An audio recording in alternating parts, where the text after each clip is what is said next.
የቤተ ክርስቲያኗ የክብር ልብስ የቤተ ክርስቲያኗ ታላላቅ መስቀል ታላላቅ አልበሳት የማይጠቅም ቦታ ላይ ወድቀው አይቻቸዋለሁ። የት ቦታ ላይ ተመልከቱ።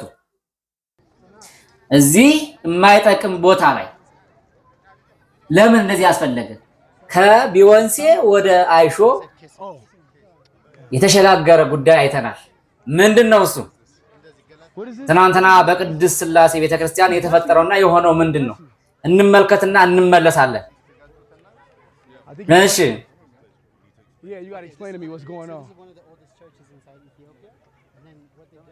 ያኔ በዘመነ ቢዮንሴ ብዙ ነገር ተብሎ ነበር። ዛሬ ደግሞ አይሾ ስፒድ በዚህ ልክ ቤተክርስቲያኗን ቀጥቅጧታል፣ ረጋግጧታል። የገረመኝ የአቀባበሉ ሁኔታ ነው። ምንድነው እሱ? በልብሰ ተክህኖ፣ በመስቀል፣ በትላልቅ ጥላ ይሄንን ዱርዬ ሰው መቀበል ለዚህ ሰውዬ ይሄን ያክል ልብሰ ተክህኖ ለብሶ መውጣት ማለት ምን ማለት ነው? ለቤተ ክርስቲያኗ የሚያስገኘው ትርፍ ምንድን ነው? መጀመሪያ በቢዮንሴ ምን አተረፍን? በዘመነ ቢዮንሴ ቤተ ክርስቲያኗ ምን አትርፋለች? ምን አግኝታለች? ምክንያቱም እስከ ዛሬ ድረስ እየተነገረ ያለ ታሪክ ስለሆነ እየሰማ ነው። እኛ እንኳን ባናይ ባንደርስበትም ግን እስካሁን ድረስ እየተወራ ያለ ጉዳይ ስለሆነ ያችን ሴት በዛ ደረጃ ከተቀበሉ በኋላ ለቤተ ክርስቲያኗ ያደረገችው አስተዋጽኦ ምንድን ነው? ያ በሰዓቱ በጊዜው አልፏል። አሁን ደግሞ በዘመናችን ሚዲያዎች በተሰለፉበት ዘመን ጥሩ የሚዲያ ፕላትፎርሞች በመጡበት ዘመን ደግሞ ይሄን ስናይ ምንድነው እየተካሄደ ያለው?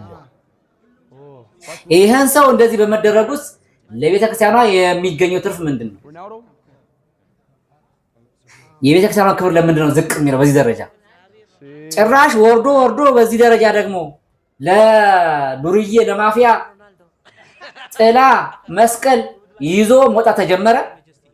ግን ለምን? እኔ አልተዋጠልኝም። የፈለገውን ያክል ቢባል ያው ያለ አይደለ የሆነ ትርፍ ማግኘት ሊባል ይችላል። ምን አይነት ትርፍ ነው? ቤተክርስቲያኗን ወደ ዓለም የማስተዋወቅ ምናምን ሊባል ይችላል። ግን በፍጹም ቤተክርስቲያናችን በራሷ የታወቀች የገነነች ታሪካዊት ጥንታዊት ማንም የማይሽራት የጠላት እጆች ሊነኳት የማይችሉ ታላቅ ቤተክርስቲያናችን ናት።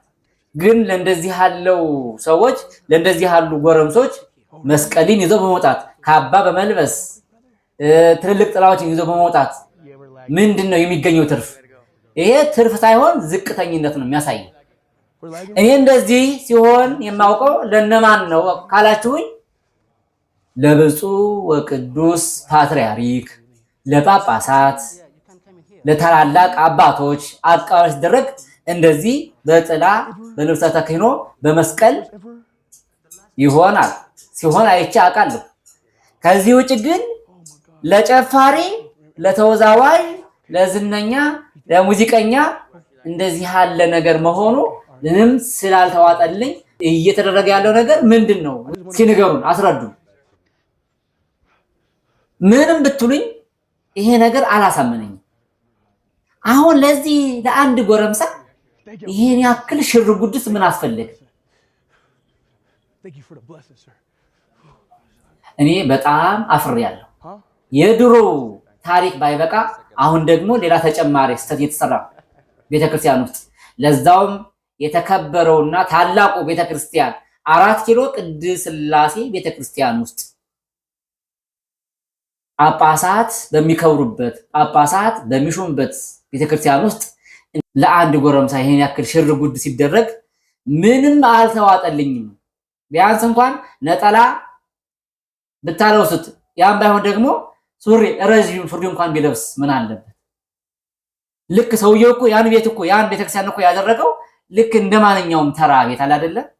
ምክንያቱም ይሄን ልብስ ለብሶ አስፋልት ላይ ሲጨፍር አይተነዋል። አስፋልትም ላይ ቦክስ ሲገጥም አይተነዋል። በዚህ ልብስ ነው እንግዲህ ታላቁን ቤተክርስቲያን ውስጥ ገብቶ ረጋግጦ ጨፍልቆ የወጣው ማለት ትችላላችሁ። ምንድነው እየሆነ ያለው? እንዲህ ያለው ነገር ቢቀርስ